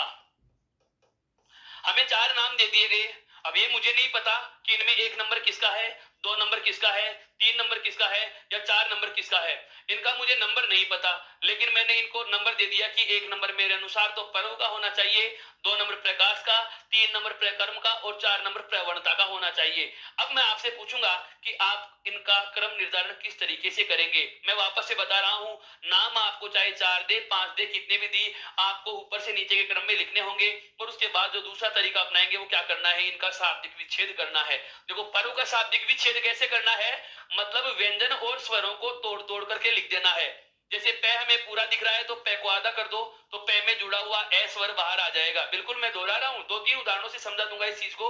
यहां से प्रश्न आता है और मैं नहीं चाहता कि इतनी सरल बात जिसमें कोई चीज याद करने की आवश्यकता ही नहीं है, और ऐसे प्रश्न को भी आप तुक्का मार के आ रहे हैं या गलत चयन करके आ रहे हैं, ऐसा नहीं होना चाहिए। ये वाला प्रश्न बिल्कुल सही जाना चाहिए, क्योंकि बहुत सरल है, बहुत ही अच्छा है। आज की 2 घंटे की चर्चा के आसपास का समय हमें केवल 2 प्रश्नों को समझने के दिया है। ये इसलिए दिया है कि यहां से एक बड़ा कंसेप्ट निकल के तो आ गया, शब्द शुद्धि के लिए आवश्यक चीजें, कि कौन से शब्द में किस प्रकार के वर्ण को किस तरीके से आधा लिखना है, वो अलग से पढ़ाए जाने वाले बिंदु हैं। और एक हमें पता चल चुका कि हिंदी भाषा में लिखी हुई डिक्शनरी को या हिंदी का यदि हमें शब्दकोश कहीं पढ़ने को मिलता है, हिंदी की डिक्शनरी या किताब में हमें शब्द ढूंढना हो, तो कौन सा शब्द किस शब्द के बाद में मिलेगा उसका क्रम हमें आपको पता लग जाएगा। और इसके अलावा हमारे परीक्षा के दृष्टिकोण से तो बहुत ही ज्यादा महत्वपूर्ण है। तो दोस्तों आगे बढ़ते हैं, ध्यान देना। जो पर्व लिखा हुआ है, मैंने क्या किया, इस पर्व में देखो पे पूरा दिख रहा है, तो पे पूरा दिख रहा था तो मैंने क्या कर दिया, इस पे को विच्छेदित किया है, अर्थात पे में जुड़ा हुआ स्वर और व्यंजन मैंने अलग अलग लिखना चाहा, तो पे में जुड़ा हुआ पे और इसमें जुड़ा हुआ ए बाहर निकाल दिया। उसके बाद में आगे आ रहा है क्या, पे रे, अर्थात रे आधा है ऊपर लगा हुआ है, तो उसके बाद रे किस पे लगा हुआ है, वे को भी यदि हलन करेंगे तो वे में जुड़ा हुआ ए भी कहां आ जाएगा, बाहर। ये चीज यदि आपको आ गई, ये वर्णों को, स्वर और शब्दों को, स्वर और व्यंजनों को तोड़ना अगर आ गया, शाब्दिक विच्छेद यदि करना हमें बहुत सही तरीके से आ गया, तो इस प्रकार का प्रश्न गलत भी नहीं होगा। आगे वाले फिर से देखो, अभ्यास करेंगे। प्रकाश में देखो हमें पता है खड़ी पाई के वर्ण के नीचे रे जुड़ा हुआ है, खड़ी पाई के वर्ण के नीचे रे जुड़ा हुआ है, और खड़ी पाई के वर्ण के नीचे यदि रे जोड़ दिया जाता है तो वह रे पूरा होता है, और जिस खड़ी पाई के वर्ण के जुड़ा हुआ है वह आधा होता है। तो यहाँ भी पे आधा, उसके बाद में रे है, और उसके बाद में क्या, ए के बाद में क्या है, के में क्या जुड़ा हुआ है, आ के बाद में क्या है, तालव्य सकार, और उसके बाद में क्या जुड़ा हुआ है, ए। यहां तक कोई समस्या नहीं। उसके बाद आगे जो एक शब्द आ रहा है वो क्या है, प्रकर्म। क्या है शब्द, प्रकर्म। और प्रकर्म में वही बात, पे आधा है, उसके बाद रे पूरा है, रे में क्या जुड़ा हुआ है, ए। एम के बाद में क्या जुड़ा हुआ है, कर्म, और कर्म का हमें पहले से ही विच्छेद पता है, कै को आधा कर देंगे तो कै में जुड़ा हुआ रे आ जाएगा, रे को भी आधा कर देंगे, आगे अंत में क्या जुड़ा हुआ है, मैं, और मैं में क्या जुड़ा हुआ है, ए, में क्या जुड़ा हुआ है, ए। आगे बढ़ो, उसके बाद में आगे जो टॉपिक आ रहा है प्रवणता, प्रवणता में देखो पे को आधा किया, उसके बाद में रे को आधा कर दो, उसके बाद में ए के बाद में क्या जुड़ा हुआ है, वे में क्या जुड़ा हुआ है, ए के बाद में क्या जुड़ा हुआ है, अणे, अणे में क्या जुड़ा हुआ है, ए के बाद में क्या है, तय, और तय में क्या लिखा हुआ है, आ। यहां तक का यदि काम आपको आ गया तो अब इस प्रश्न का जवाब देने में हमें किसी प्रकार की परेशानी का सामना नहीं करना पड़ेगा। मैंने क्या किया मित्रों, जो शब्द दिए गए थे हमें, जो हाँ बिल्कुल जो 4 शब्द हमें दिए गए हैं, हाँ आप बिल्कुल सही तरीके से विच्छेद कर पा रहे हैं। समझना, जो 4 हमें दिए गए नाम हैं, उन चारों नामों का हमने शाब्दिक विच्छेद किया। इनमें जो भी नाम आ रहे थे तो उन नामों में व्यंजन और स्वरों को पूरा तोड़ तोड़ के लिख लिया है। अब जहां तक कॉमन आ रहे हैं हम विकल्प का चयन नहीं करेंगे, जैसे ही कॉमन नहीं आते तो उनमें देखो कि पहले कौन सा आने वाला है। देखो कैसे, अब मैं बात कर रहा हूं प्रश्न का जवाब कैसे चुनना है। यहां तक की बात समझ में आ गई, बहुत अच्छे से समझ में आ गई। एक बार देख सकते हैं आपको कैसे किया, मैं बता रहा हूं शाब्दिक विच्छेद करना है शब्द का।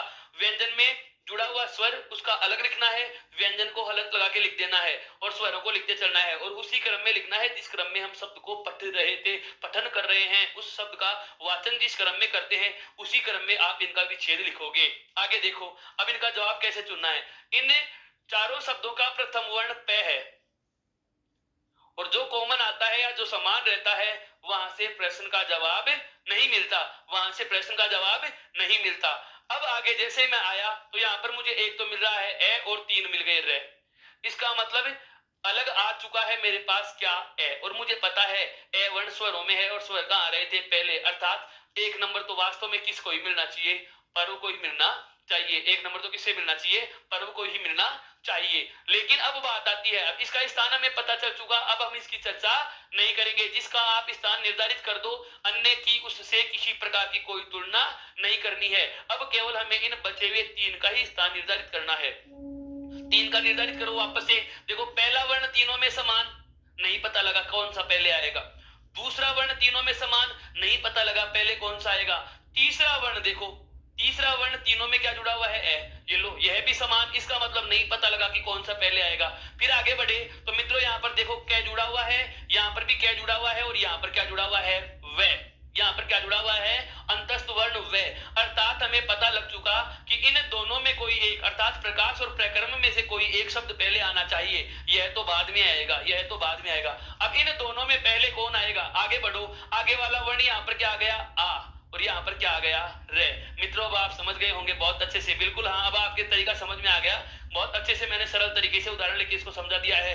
यहाँ पर क्या मिल गया, स्वर, और ये क्या है, व्यंजन, और हमें पता है स्वर तो चाहे कोई सा भी हो व्यंजनों से तो पहले ही आएगा।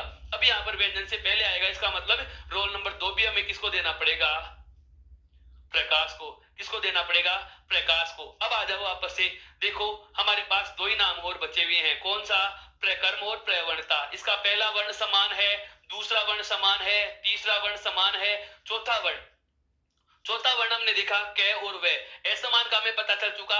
अब बताओ कै पहले आना चाहिए या वे पहले आना चाहिए, बिल्कुल कै पहले आएगा, अर्थात तीसरा नाम कौन सा होएगा, प्रकर्म, और बचा हुआ कौन सा जाएगा, प्रवणता। अब आप कहोगे सर ये तो पहले ही क्रम में थे, हाँ बिल्कुल मैंने क्रम में ही लिखा था। प्रश्न इस प्रकार का भी आ सकता है, क्या करेगा, हमारे पास 4 नाम दे देगा और चारों ही व्यवस्थित होंगे, कह देगा इनके व्यवस्थित क्रम की जांच कीजिए। हमें पता नहीं रहता कि व्यवस्थित है या नहीं, हमें उनकी शुद्धता की जांच करने के लिए इस पूरे फॉर्मेट को अपनाना ही पड़ेगा, इन पूरी प्रकार की प्रक्रियाओं से गुजरना ही पड़ेगा, इस प्रकार के प्रोसेस को हमें फॉलो करना ही पड़ता है, तभी जाकर हम एक सही उत्तर का चयन कर पाएंगे, निश्चित उत्तर का चयन कर पाएंगे। यहां तक की बात आपके बहुत अच्छे से समझ में आ गई होगी मित्रों, बिल्कुल बहुत अच्छे से समझ गए होंगे। अब हम आगे बढ़ रहे हैं, ये हमारा क्या था, शब्दकोश में से शब्दों को ढूंढना। किसी भी प्रकार का कोई शब्द दे दिया जाए हमें पता लग जाएगा। एक बार मैं वापस से पूरी चीजों को दोहराना चाहूंगा कि अब तक हमने क्या चर्चा की है। आज हमने जो बिंदु आरंभ किया था, जो बहुत कम व्याकरण की किताबों में हमें देखने को मिलता है, लेकिन प्रतियोगिता परीक्षाओं में इस प्रकार के प्रश्नों का सामना हमें करने को मिल जाता है। और ऐसे प्रकार के प्रश्नों से हमें किसी प्रकार की कोई असुविधा न हो या हमारा कोई नकारात्मक अंकन न हो, इससे बचने के लिए हम क्या करते हैं, इस टॉपिक को भी बहुत बारीकी से पढ़ रहे हैं। टॉपिक का नाम हमने क्या ले लिया, साहित्य कोश व शब्दकोश का उपयोग किस तरीके से किया जाता है। यह टॉपिक केवल इसी संदर्भ से महत्वपूर्ण नहीं है। देखो यह बिंदु हमें कितनी जगह काम में आ रहा है। एक तो हमें शब्दकोश में से शब्द ढूंढने में सहायता मिलेगी कि जब आपको हिंदी भाषा की डिक्शनरी या शब्दकोश पढ़ने का मौका मिले तो आप बिना अपना समय व्यतीत किए उस शब्द तक जल्दी से पहुंच पाओगे जो शब्द हमें ढूंढना हो। एक बात। दूसरी बात, स्कूल व्याख्याता भर्ती परीक्षा जो सामान्य एजुकेशन की है और एक संस्कृत एजुकेशन की स्कूल व्याख्याता भर्ती परीक्षा, मैं कहूं फर्स्ट ग्रेड के एग्जाम के सिलेबस के अकॉर्डिंग और पुलिस एसआई के सिलेबस के अकॉर्डिंग द्वितीय श्रेणी व्याख्याता भर्ती अध्यापक परीक्षा और कॉलेज व्याख्याता के लिए भी यह चीज बहुत ज्यादा महत्वपूर्ण है। हाँ, और एनटीए के द्वारा जो ली जाने वाली है नेट की परीक्षा होती है, वहां से भी इस प्रकार के प्रश्न पूछे जाते हैं, क्योंकि उनमें गिनी चुने व्याकरण के प्रश्न आते हैं और ऐसे व्याकरण के पहलुओं को छूता है नेशनल टेस्टिंग एजेंसी वाला डिपार्टमेंट, जो प्रश्न विद्यार्थी के दिमाग से समझ से बाहर होते हैं। क्योंकि सामान्य जो हम प्रतियोगिता परीक्षाओं की जो आमतौर पर मिलने वाली पुस्तकें होती हैं उनका अध्ययन करते हैं और उनमें इस प्रकार के बिंदुओं की कोई चर्चा नहीं होती, उनमें इस प्रकार की कोई बिंदुओं की चर्चा नहीं होती। ये हमारा सौभाग्य है और आपका सौभाग्य है, या मैं कहूंगा हम और आप सभी का सौभाग्य है कि उत्कर्ष के मंच के द्वारा और इस ऑनलाइन क्लास के द्वारा हम आमने सामने हो रहे हैं, मुखातिब हो रहे हैं, रूबरू हो रहे हैं और मैं आपके साथ इस प्रकार के बिंदु को साझा कर रहा हूं। हमें पता चल रहा है कि हर एक व्याकरणिक बिंदु का महीन पहलू क्या है, बहुत बारीकी से हम इन चीजों का अध्ययन करते हुए आगे बढ़ रहे हैं।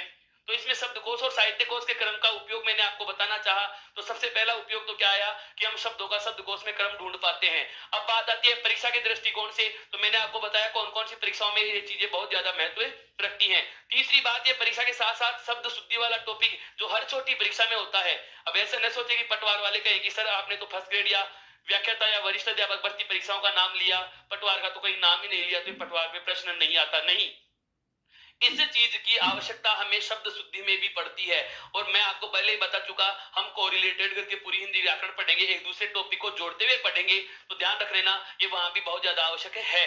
अब इसमें हमने क्या पढ़ा, सबसे पहले तो शब्दों का शब्दकोशीय क्रम, हिंदी वर्णमाला में स्वर और व्यंजनों में कौन सा वर्ण किसके बाद में लिखा जाता है, और उस क्रम को पढ़ने के लिए मैंने आपको एक तरीका बताया था कि केवल और केवल स्वरों से पहले तो बाद में लिखे जाने वाली चीज को पहले लिखना है, अर्थात अनुस्वार और विसर्ग जो अऊ के बाद में पढ़े और लिखे जा रहे हैं छोटी क्लासों में, उनको हमें कहा लिखना है पहले।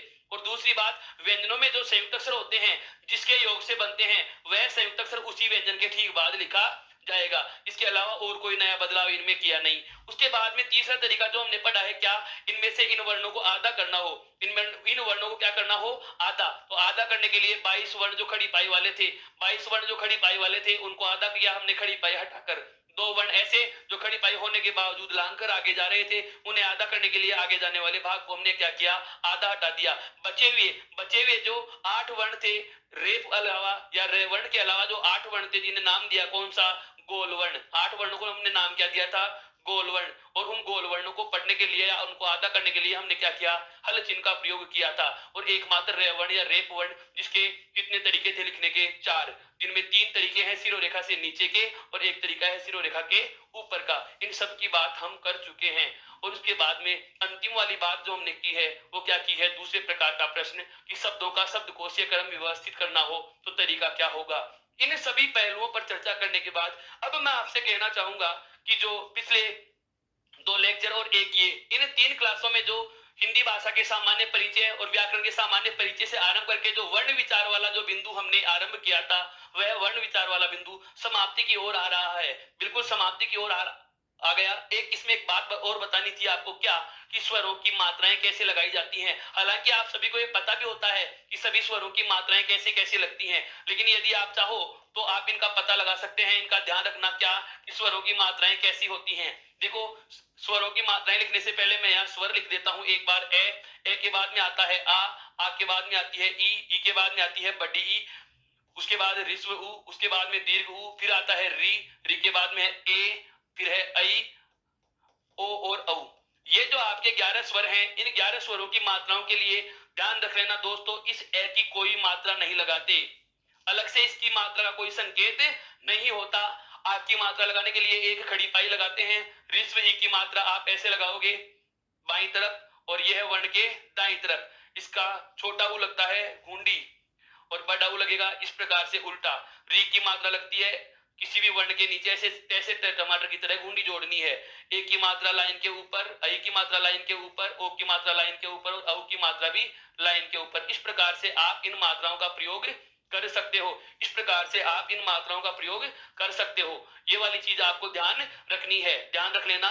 ए की कोई मात्रा का कोई संकेत नहीं है, वापस से बता रहा हूं मित्रों।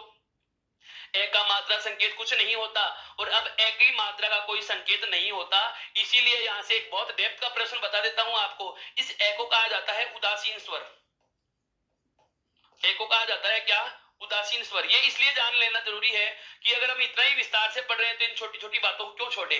हालांकि बहुत अलग चीज है ये, हाँ बिल्कुल भाषा विज्ञान की दृष्टि से पढ़ा जा रहे हैं और हम हिंदी व्याकरण सिलेबस रटने वाला नहीं पढ़ रहे, हिंदी व्याकरण का समझने वाला पाठ्यक्रम पढ़ रहे हैं जो है किसी एक परीक्षा के लिए नहीं बल्कि अनेक परीक्षाओं के लिए। ऐसी कोई भी परीक्षा जिसमें हिंदी भाषा या हिंदी व्याकरण का एक भी बिंदु जुड़ा हुआ है तो मैं आपको संपूर्ण सिलेबस दे रहा हूं। अर्थात आपको इस ई उत्कर्ष के मंच के माध्यम से, टेलीग्राम और ऑनलाइन क्लासों के माध्यम से, यूट्यूब चैनल के माध्यम से जो चीजें मिल रही हैं, जो पीडीएफ आपको मिल रही हैं, आप इनका बहुत बारीकी से और बहुत मनोयोग पूर्वक स्थिर होकर के अध्ययन करें तो सफलता आपसे दूर नहीं रहेगी। इस चीज को ध्यान में रखते हुए मैं बता रहा हूं क्या कि ए उदासीन स्वर होता है। क्यों? क्योंकि इसका कोई अलग से मात्रा संकेत नहीं होता।